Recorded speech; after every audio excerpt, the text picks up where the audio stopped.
On va parler du Paris Saint-Germain maintenant, vainqueur 1-0 de Lens, alors qu'ils ont été assez longtemps à 11 contre 10, les Parisiens. Le PSG qui s'impose avec un but de Dembélé dans la première partie du match, mais sinon pour le reste, il y a eu énormément d'occasions parisiennes.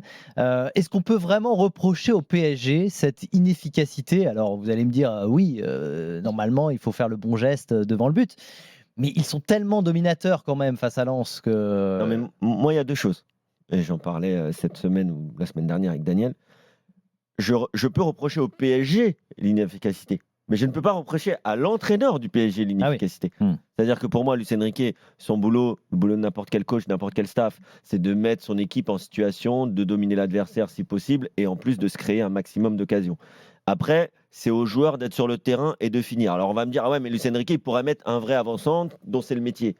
Il y a qui? Kolo Ouais, Muani. ils peuvent faire Kolo jouer Muani, Colomani, il n'a pas joué une seule minute en 2 matchs. d'accord, mais Kolo Muani, s'il est sur le terrain, est-ce que l'équipe produira autant d'occasions? En tout cas, à Nice, en première période, ça n'a pas été le cas. Mmh.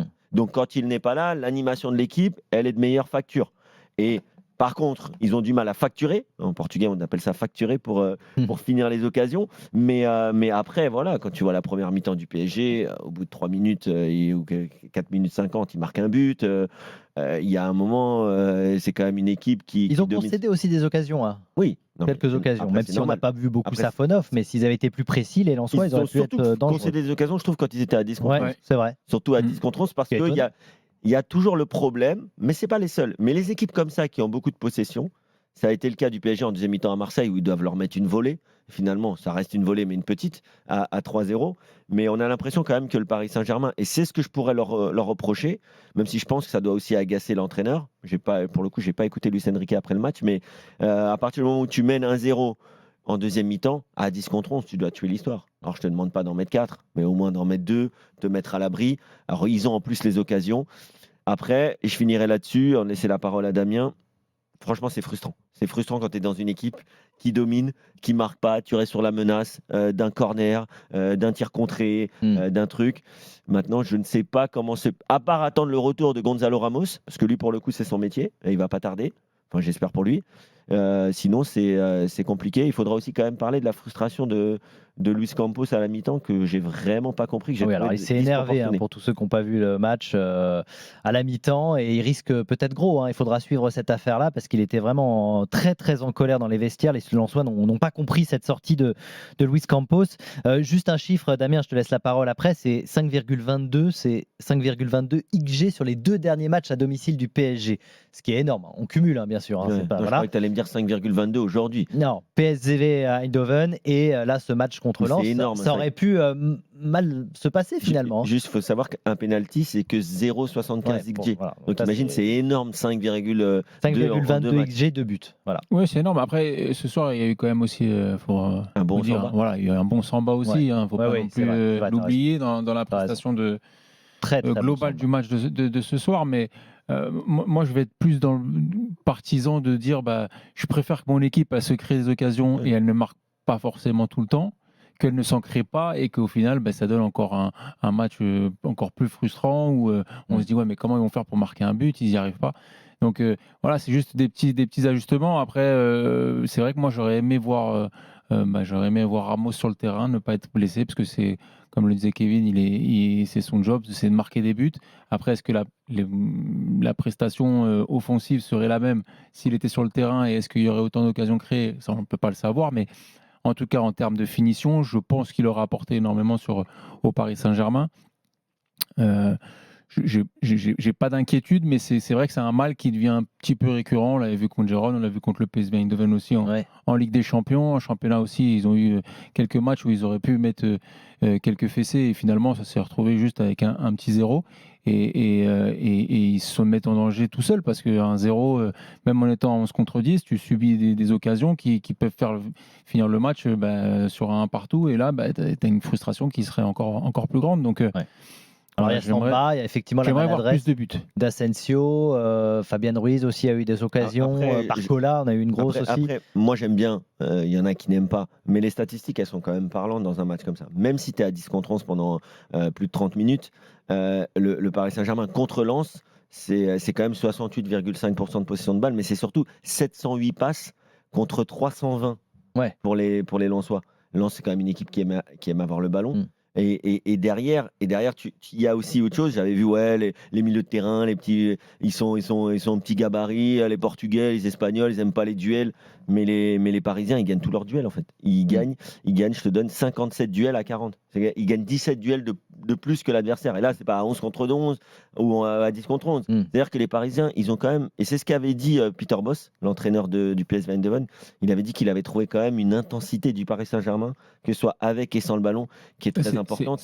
Et c'est quand même à noter ça. Cette différence de duel-là aussi, elle s'explique par rapport à l'option que choisit Luis Enrique à la perte de balle. Ouais, d'agresser d'agresser tout de suite le porteur et de te retrouver finalement à soit récupérer des miettes sur des deuxièmes ballons ou alors être capable d'aller chercher dans les pieds de l'adversaire. Et ça, c'est intéressant. Qui offre aussi, bien sûr, de l'espace ensuite derrière, parfois pour les adversaires, parce qu'il y a eu pas mal de tirs lensois, même si ce ne sont pas des occasions énormes. On n'a pas vu beaucoup, il faut le dire, Safonov qui remplaçait Donnarumma. Le danger du PSG aussi sur un match comme ça, c'est que quand tu as vraiment trop la possession, c'est là où tu es vraiment en danger. Parce que si tu venais à perdre et que tu es ouvert et que tu as engagé beaucoup de monde offensivement, tu peux te faire prendre en contre et là, ça peut être dangereux. Farid est avec nous. Il a fait le 32-16, supporter du Paris Saint-Germain en direct dans l'after à 23h33. Salut Farid. Messieurs, bonsoir. Salut Farid. Salut Farid. Bon, je vais rebondir rapidement sur ce que disait Kevin parce que ça me fait un petit peu plaisir d'entendre ce que tu viens de dire, Kevin.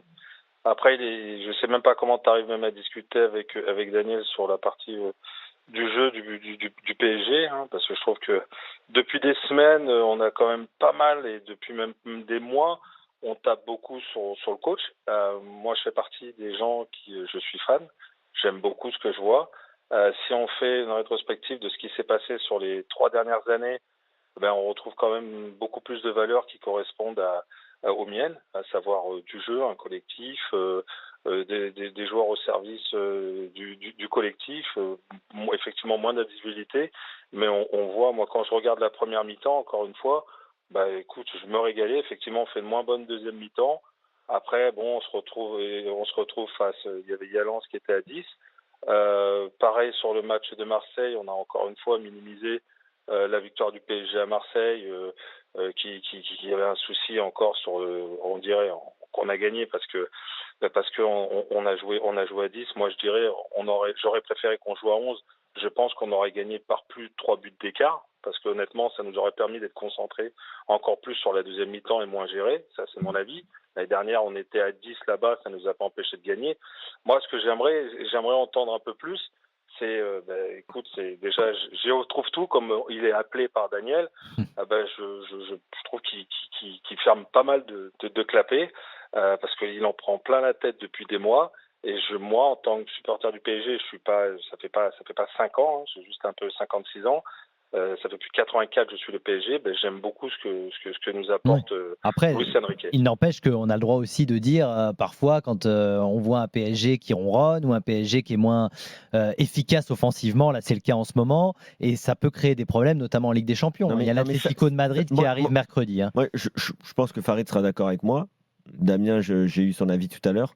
Moi, s'il récupère Gonzalo Ramos à 100% et qu'il continue de jouer sans numéro 9, là, comprends pas. Là, je vais avoir du mal à comprendre certaines choses, notamment en Ligue des Champions. Surtout si le PSG continue de rater des occasions. Sur le début de saison, c'était l'idée de le faire jouer. Oui, il l'a joué. On l'a vu, d'ailleurs, il a fait un bon début de saison. Donc, s'il revient à 100%, moi, et c'est là où je te rejoins sur ce que tu disais tout à l'heure, Kevin, c'est sur l'animation. Vu que maintenant tu joues avec un faux numéro 9 qui participe énormément au jeu, est-ce que le profil de Gonzalo Ramos qui sera constamment dans la surface de réparation, c'est un milieu de terrain de formation. Ouais, mais qui sera constamment dans la surface de réparation, qui est un véritable finisseur. Quand il était efficace, c'était ça. C'était sa marque de fabrique. J'ai envie de voir si tu vois l'animation sera la même. Mais s'ils y arrivent, c'est en début de saison, un mec qui finit avec 30 buts à la fin de la saison. En début de saison, il a été titulaire, de toute manière. Le premier match, c'est là où il se pète, mais je pense que c'est quelqu'un qui jouera dans l'axe. Maintenant, on parle de Colomboigny qu'on ne comprend pas pourquoi il est sur le banc. on voit quand même, c'est avec une technique dans une équipe qui domine et c'est quand même compliqué de dire quand tu mets les ballons dans les pieds, s'il perd sur 5 ballons, il en perd 3, c'est compliqué, tu te retrouves avec des vagues de l'autre côté. Moi, je peux comprendre pourquoi il joue pas, parce que j'ai jamais vu honnêtement, j'ai jamais vu un joueur. Il n'est pas Luis Enrique compatible, tout simplement. C'est pas un mauvais joueur, mais non, mais là, il a acté sur ces 2 matchs que Colomboigny, il est plus sur lui et qu'il peut partir en janvier. Et puis, il y a quelque chose qui est intéressant aussi dans sa conf de presse, c'est qu'il dit je compte sur tous les joueurs. Sur de la plantilla, mais après il a dit aussi je vois des choses à l'entraînement que les autres ne voient pas. Donc il y a peut-être aussi des questions d'attitude aussi par rapport à voir s'il n'a pas décroché totalement. Mentalement, apparemment Colomboigny il a une bonne attitude, mais les contrôles américains, ça. Voilà, Kevin, on est d'accord. Oui, les contrôles américains dans un football aussi technique, et tant mieux. Moi, je suis content, c'est d'avoir au moins des milieux. Tu disais tout à l'heure, tu parlais des gabarits du joueur du PSG. Écoute, je préfère 100 fois le milieu du PSG sans chauvinisme par rapport à un autre milieu d'équipe de France. Moi, j'aime les joueurs de football. Moi, tu sais, les mecs athlétiques qui doivent pas sortir d'un registre et qui mettent des pains et puis qui font un contrôle et je donne le ballon. Bon, écoute, je m'ennuie vite fait, donc je préfère ces petits joueurs portugais, moi, où je me régale, où il y a de la technique, il y a même un QI football. Moi, ça c'est clair. Franchement, João Neves, pour moi, c'est exceptionnel. C'est exceptionnel. Moi, je l'avais vu au Benfica. Honnêtement, je pensais que c'était peut-être un peu tôt. Mais vu que c'est une Ligue 1 quand même un peu en mode Liga portugaise, c'est-à-dire que le PSG quand même roule sur ses adversaires globalement, franchement, il est très très à l'aise. Au PSG, il jouait vraiment quasiment uniquement... au Benfica, il jouait quasiment uniquement devant la défense. Mais là, au PSG, il joue plus haut. Il marque à Marseille. Ouais, il n'hésite pas à aller à se projeter aussi. Donc, et puis même derrière, Pacho, c'est pas mal. Je sais pas ce que vous en pensez. Moi, j'aime bien. Et Hakimi,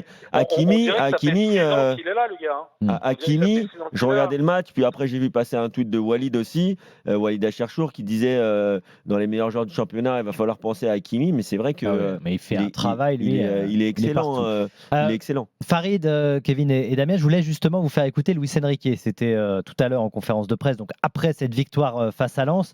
Il a parlé du match, mais il a parlé aussi de ce début de saison où, comme tu le disais, Farid, il y a eu aussi quelques doutes parfois qui sont nés des performances du Paris Saint-Germain. Il a répondu à tout ça. Écoutez l'entraîneur du PSG. Je ne lis jamais la presse, mais depuis le début de la saison, il y avait des rumeurs comme quoi on n'était pas l'équipe la plus solide ou je ne sais quoi. Mais bon, on doit encore confirmer et continuer le championnat dans la même dynamique qu'on a eue jusqu'ici. On a encore une belle marge d'amélioration, certes, mais c'est ma mentalité. C'est ce que je recherche. Et c'est bien que les prédictions du début de saison, souvent critiques envers le PSG, sont en train de se démentir. On est là pour renverser la tendance. Voilà, il travaille, il est toujours en train de travailler, il le dit, il le répète à longueur de conférences de presse, il répond aussi à ses détracteurs. Farid, voilà, bon, toi tu l'as dit, tu es fan de Luis Enrique, tu t'en caches pas, et tu as le droit. Je le redis encore une fois parce que je trouve que franchement, il y a eu un acharnement contre lui, que ce soit, je te dis, tu parles de Duga, Eric Dimeco, tout ce que tu veux. Il n'y a même pas 3 semaines, on était tous en train de se caresser en se disant ouais, l'OM c'est cette année ou sinon ça sera jamais rien. J'ai même entendu vaut mieux jouer le PSG plutôt que Monaco. Écoute, il n'y a pas de victoire facile. Pour preuve, Angers va gagner à Monaco, donc et tout le monde pourtant se dit Monaco, super Monaco et tout ce qu'on tu veux. Aujourd'hui, tu es quand même à 6 points devant pour un PSG qui est dénigré. Et heureusement quelque part qu'on met pas toutes les occasions parce qu'on serait à plus 45. Et on met un peu plus de buts que l'année dernière. Et je trouve ça ressemble un peu plus à une équipe que plutôt à des individualités. Et depuis qu'il est arrivé, soyons tous pragmatiques, tu gagnes la Coupe de France, tu es champion de France, tu fais une demi-finale de Champions League, quoi qu'il arrive, que tu peux me dire Dortmund ou quoi que ce soit, l'année d'avant, tu gagnes pas la Coupe de France, tu perds à Marseille, tu arrives à peine à être champion de France, limite, tu vois. Donc je pense que depuis qu'il arrive, il fait un bon travail, il faut aller dans la durée avec lui. Moi, j'y crois. Comme au même titre que Pep Guardiola, on lui a donné plusieurs années pour que ça fonctionne. Et puis cette équipe, on va rajouter d'autres joueurs et ainsi de suite. Non, mais c'est sûr. C'est sûr. Et je finirai juste par dire très rapidement que pour moi, le style de jeu de Luis Enrique, c'est pas forcément mon style favori. Je suis plus Jürgen Klopp. J'aime bien quand ça va vite vers l'avant. Ouais. Mais par contre, c'est pour comme ça qu'on joue à sa mort d'ailleurs. Ouais. Hein. Pour moi, c'est le style le plus difficile à mettre en place. Ce que veut mettre en place Luis Enrique. C'est quand même très très dur. Très exigeant. C'est très pour très les joueurs, exigeant ouais. et pour l'instant en tout cas, comme dit Farid, Bon, force en est de tout cas, il constater qu'il a le fait une bien. idée, c'est sûr. On verra aussi une des réponses en Ligue des Champions parce qu'il est attendu évidemment en Ligue des Champions. Ça sera mercredi contre l'Atlético de Madrid.